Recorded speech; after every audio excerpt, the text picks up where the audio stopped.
حیدری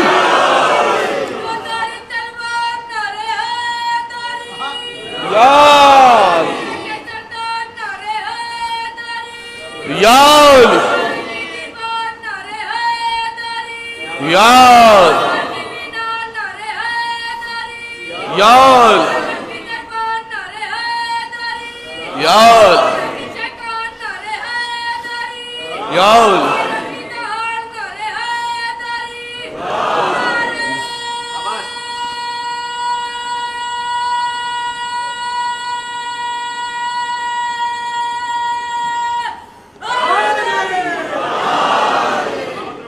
تو ہم یہ جلوس نکال کے یہی بتا رہے ہیں کہ یزید برا تھا. یزید کو برا کہنا اس لیے ضروری ہے کہ اب جو یزید کو برا نہیں کہے گا وہ یزید کے عمل میں برابر کا شریک ہے. تو لہذا لعنتی صرف یزید نہیں ہے. ہائے ہائے یاد رکھیے ہم جو علم لے کے روڈوں پہ آ کے حسین کا جلوس نکال رہے ہیں یہ دنیا والوں کو یہی بتا رہے ہیں کہ ہمارا تعلق مظلوم سے ہے ظالم سے نہیں ہے. یہ ساری آیتیں ایک طرف. لیکن اگر وقت ہو تو آپ کی بارگاہ میں بس 10 منٹ اور کچھ اہم موضوع پہنچانا چاہ رہا ہوں. کہ صاحب یہ تو سب ٹھیک ہے لیکن یہ آپ کا علم یہ علم کا احترام کہاں سے کرتے ہو؟ یہ ماذا اللہ ثم ماذا اللہ ثم ماذا اللہ یہ تو لوہا ہے لکڑی ہے کپڑا ہے. اس علم کے اندر ہے کیا؟ یہ تو ماذا اللہ لکڑی ہے لوہا ہے کپڑا ہے. میں نے کہا آؤ تمہیں قرآن سے بتاتا ہوں کہ علم ہے کیا. ہائے ہائے ہاں قرآن سے کتابوں سے نہیں روایت سے نہیں. کہنے لگا کیا مطلب؟ کہ میں نے کہا جملہ دوہرا. کہنے لگا یہ عباس کا علم کہتے ہیں آپ. یہ تو ماذا اللہ لکڑی ہے لوہا ہے کپڑا ہے. لکڑی ہے لوہا ہے کپڑا ہے. میں نے کہا خبردار یہ جملہ تو مجھے سنا سنایا لگ رہا ہے. کہنے لگا کیا مطلب؟ میں نے کہا بھائی جب میں قرآن حفظ کر رہا تھا تو مجھے ایسا ہی جملہ قرآن میں ملا تھا. کہنے لگا کیا مطلب؟ میں نے کہا تو ظاہر کو دیکھ کے کہہ رہا ہے نا یہ تو لکڑی ہے لوہا ہے کپڑا ہے. میں نے کہا تو پہلا نہیں ہے کہنے والا. ظاہر کو دیکھ کے کسی اور نے بھی حکم لگایا تھا. کہنے لگا کہاں ہے؟ میں نے کہا پڑھ قرآن. جیسے ہی اللہ نے کہا نا آدم کو سجدہ کر. کہنے لگا کیوں کروں یہ تو مٹی ہے مٹی ہے مٹی.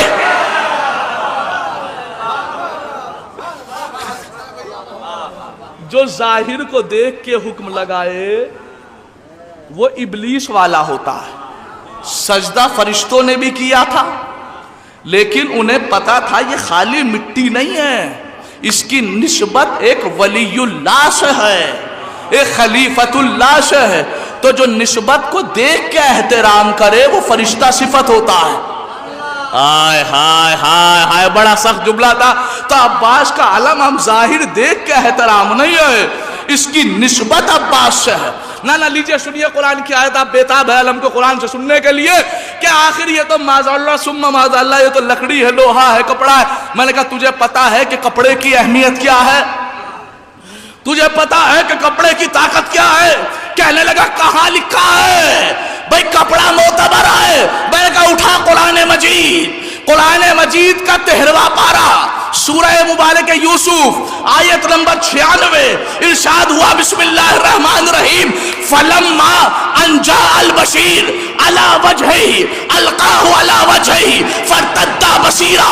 جیسے ہی جناب یعقوب کی آنکھوں پہ جناب یوسف کا کرتا ڈالا گیا تو آنکھوں کی بصارت پلٹ آئی. ارے مسلمان سوچے کہ جو کپڑا یوسف سے منسوب ہو جو کپڑا یوسف سے منسوب ہو جب وہ نبیوں کو بینائی دے سکتا ہے تو جو کپڑا فخر یوسف عباس سے منسوب.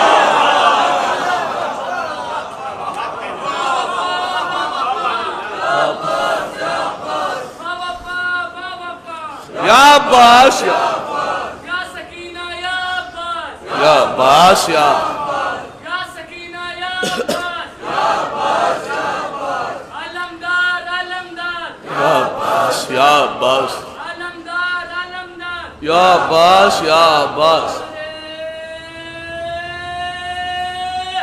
حیدری متوجہ. تو جس کپڑے کی نسبت یوسف سے ہو وہ نبیوں کو بینائی دیتا ہے. تو جس کپڑے کی نسبت غازی عباس سے ہو نہ اور سنیے. کہا یہ کیا ہے؟ کہا لکڑی ہے. میں نے کہا بھیا تجھے لکڑی کی طاقت پتا ہے؟ کہنے لگا کیا مطلب؟ میں نے کہا لکڑی وہاں کام آئی ہے جہاں آگے بھی موت پیچھے بھی موت. کہاں؟ کہا آگے دریائے نیل، پیچھے فرعون کا لشکر، بیچ میں کلیم اللہ اللہ سے کلام کر کے کہتا اللہ بچا لے، آگے بھی موت پیچھے بھی موت. کہا گھبراتے کیوں؟ تمہارے ہاتھ میں لکڑی تو ہے نا.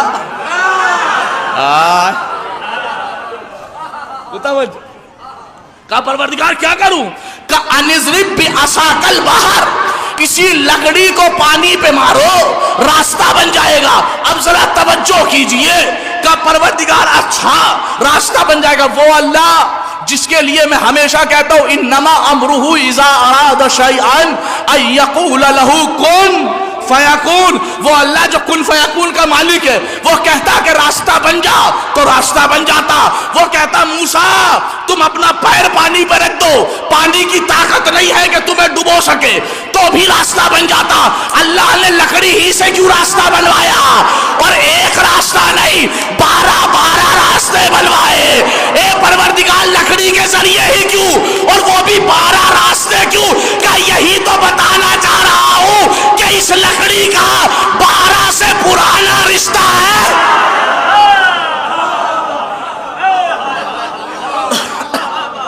اس لکڑی کا اگر لکڑی موسیٰ سے منسوب ہو، ایک لکڑی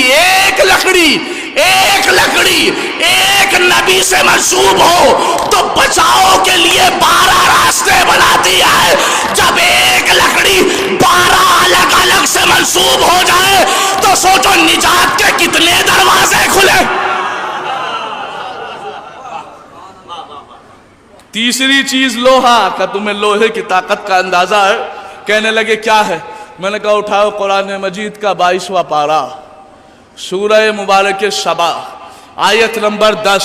ارشاد ہوا بسم اللہ الرحمن الرحیم وَلَقَدْ آتَيْنَا دَاوُودَ مِنَّا فَضْلًا يَا جِبَالُ أَوِّبِي مَعَهُ وَالطَّيْرَ وَأَلَنَّ لَهُ الْحَدِيدَ.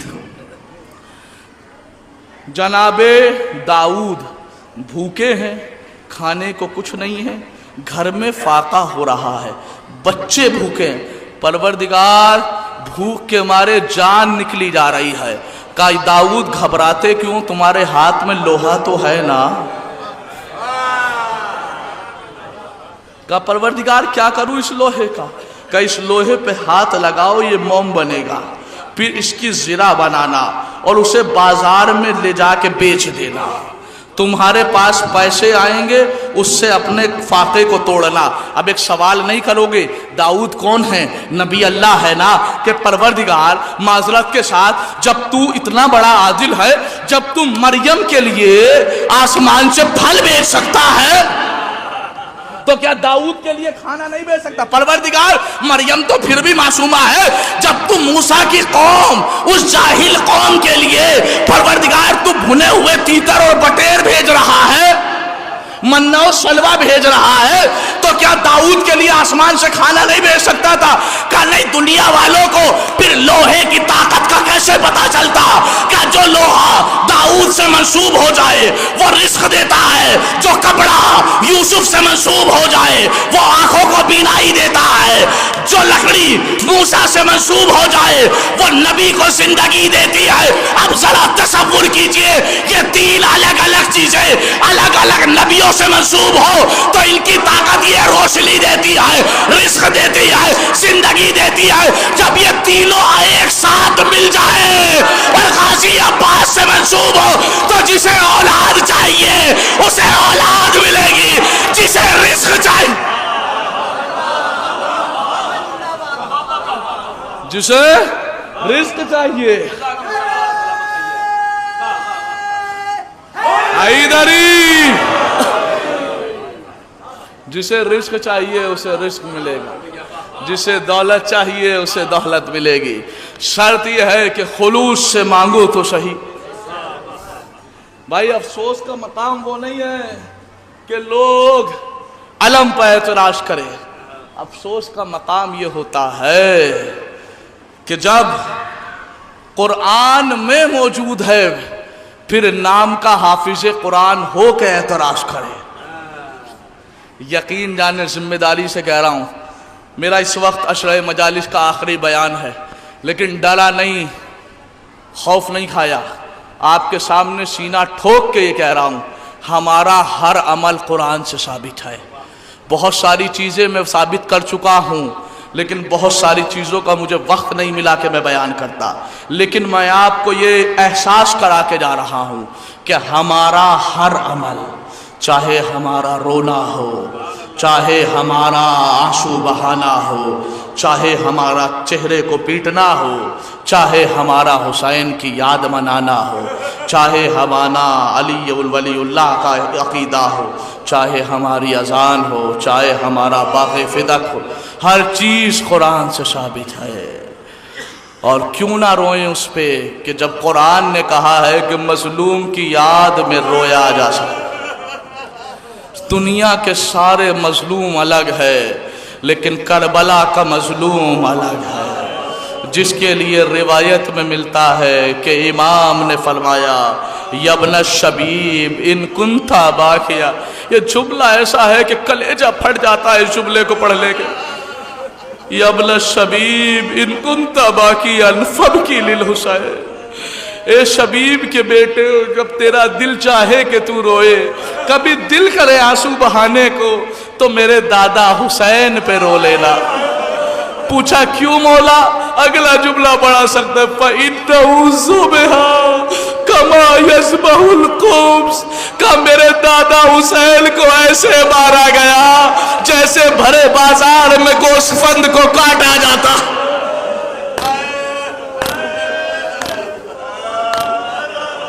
اے مولا، آقا یہ ہاتھ جڑے ہوئے ہیں آپ کے سامنے، اے مولا اگر ہم گوسفند کو ذبح کرتے ہیں، مولا ہم کم سے کم پانی تو پلاتے ہیں۔ آپ کے دادا کہتے ہوئے گئے الالتشا،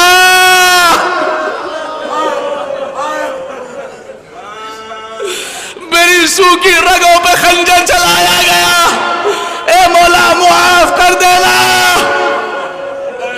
آخر مولا یہ گوسفند سے تشبیہ کیوں دی؟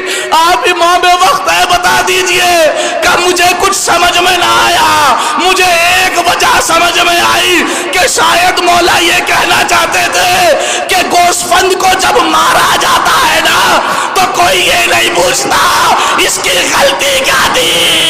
ارے کہا میرے دادا حسین کو مارا جا رہا تھا، کوئی نیزہ مار رہا تھا، کوئی بالا مار رہا تھا، کوئی پتھر اٹھا کے، کسی نے یہ نہ پوچھا کہ زہرا کے لال کا جرم۔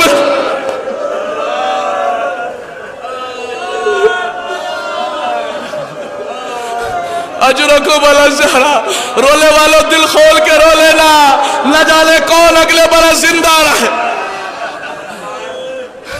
میں بڑا سخت جملہ پڑھ رہا ہوں، حسین جب ذوالجلال پہ زخمی ہو گئے اور تاریخ کہتی ہے ذوالجلال نے یہ احساس کیا کہ میرا سوار اب اس لائق نہیں ہے کہ ذوالجلال پہ بیٹھا رہے، چونکہ حسین کبھی آگے ہو رہے تھے کبھی پیچھے، اور کوئی شقیر آگے سے نیزہ چبا رہا تھا، کوئی پیچھے سے نیزہ۔ جب حسین سمجھ گئے، ذوالجلال کو یہ احساس ہوا کہ حسین اب زین پر نہیں ٹک سکتے، اس نے چاروں طرف گردن گھمائی کہ مجھے سمجھ میں یہ نہیں آ رہا کہ ذوالجلال گردن کیوں گھما رہا ہے۔ ارے شاید ذوالجلال گردن نہیں گھما رہا بلکہ حسین کی دکھیاری ماں کو دیکھ رہا ہے۔ کہاں ہے ماں؟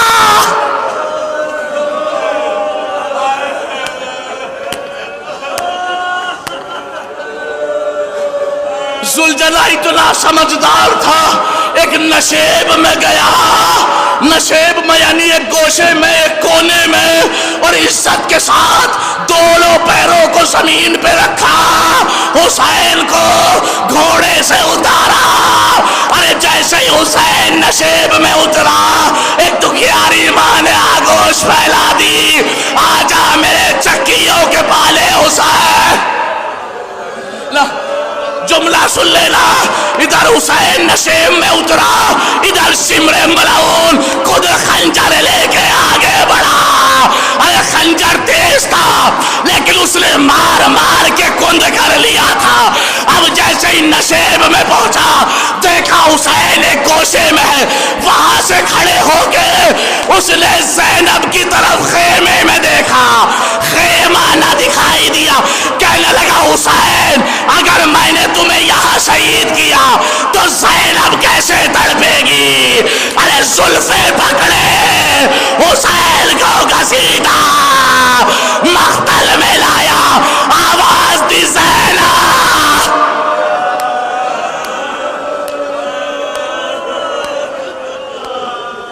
اے زینب، اے زینب، دیکھ تیرا ماجایا قتل ہو رہا ہے۔ خنجر چلایا، روایت کہتی ہے خنجر پلٹ گیا، پھر چلایا، پھر پلٹ گیا، پھر چلایا۔ اب جو خنجر پلٹا، عمر سعد نے کہا شیم تیرے ہاتھوں کو کیا ہوا؟ کہ جیسے ہی خنجر چلاتا ہوں ایک بی بی اپنا سر رکھ دیتی ہے، کہتی ہے شبر لبان، ارے میں نے راتوں کو اٹھ اٹھ کے پانی پلایا ہے، ایک قطرہ پانی پلایا۔ اجرکم اللہ۔ آخری فقرہ مجھ سے کتاب کا حوالہ لے لو تاکہ کوئی بعد میں پریشان نہ ہو۔ کتاب ہے الارشاد، عربی متن کی لکھی ہوئی ہے۔ اس سے بڑا مقتل میری نظر میں لحوف اور الارشاد سے بڑا کوئی نہیں ہے۔ اب اس میں ایک بڑا سخت جملہ لکھا ہے، آپ نے خطبہ و ذاکرین سے لفظ ضرب سنا ہوگا کہ حسین کے گلے پہ ضرب ماری گئی۔ دیکھیں میں مثال دے کے سمجھا دوں، جب کسی چیز کو ہم کاٹتے ہیں نا، ایک مرتبہ گوشت کو کاٹا جاتا ہے، ایک مرتبہ ہڈیوں کو توڑا جاتا ہے۔ کہتے جو خنجر تھا وہ اتنا کند ہو گیا تھا، ارے جب گلے پہ چلایا، گلے پہ نہ چلا تو اس نے ایسے خنجر مارا کہ حسین کے گلے پہ ضرب مارتا رہا۔ حسین نے کہا نانا، دوسری ضرب میں کہا بابا، تیسری ضرب میں کہا اماں۔ شمر کہتا ہے مقتل کا جملہ کہ جب میں 16 ضربیں مار چکا اور آخری ضرب رہ گئی تھی، کہ مجھے ایسا لگا کہ حسین کا سر گردن سے، سر جسم سے الگ ہو گیا ہے، لیکن تھوڑی سی کھال جسم سے ملی ہوئی تھی۔ ارے میں یہ سمجھا کہ حسین اس دنیا سے چلے گئے، ارے میں نے خنجر اٹھایا، لیکن اسی اثنا میں نے دیکھا آخری فقرہ ہے، رو لیے تو تمہارا مقدر، کہ جیسے ہی میں نے خنجر اٹھایا میں نے دیکھا حسین کے لب ہل رہے ہیں، کہ میں یہ سمجھا کہ حسین شاید پانی مانگ رہے ہیں۔ آخری ضرب پہ جب میں مارنے جا رہا تھا میں نے دیکھا حسین کسے یاد کریں گے، ارے اب جو میں نے ضرب مارے